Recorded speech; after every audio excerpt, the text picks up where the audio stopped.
If you have the Bahamas on your bucket list this year, here's everything you need to know in part 1 of our 5 days in the Bahamas itinerary. I mean, if you didn't know this already, you should know that the Bahamas has tons of islands. So we decided to visit Nassau. Wait, hold on. You know when they sing this song? When the water's so blue.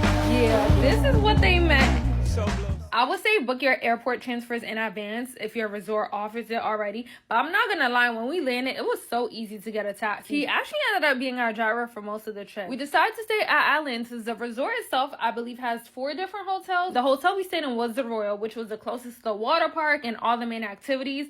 It is very family friendly, so if you want something more calm and chill, I would say try the other hotels at Atlantis, or honestly, my favorite, Bahamas. This was really a more go with the flow and chill type of trip. So if this is your vibe, you really don't even need to leave the resort. Everything you need is right at your footsteps, from the beach, the restaurants, activities, and so much more. Let me tell you something though, this lazy river was anything but lazy.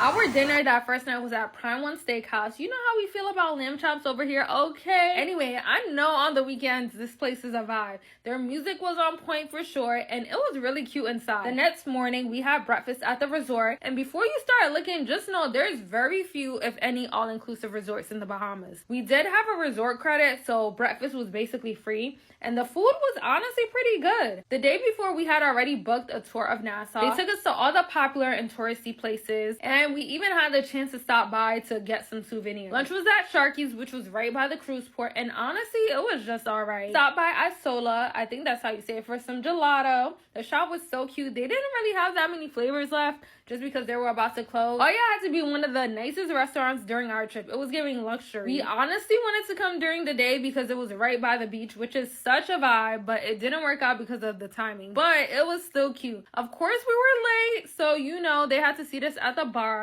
And I need to stop ordering lamb chops because as good as they were, I still wanted more after. I was still hungry. Anyway, stay tuned for part 2.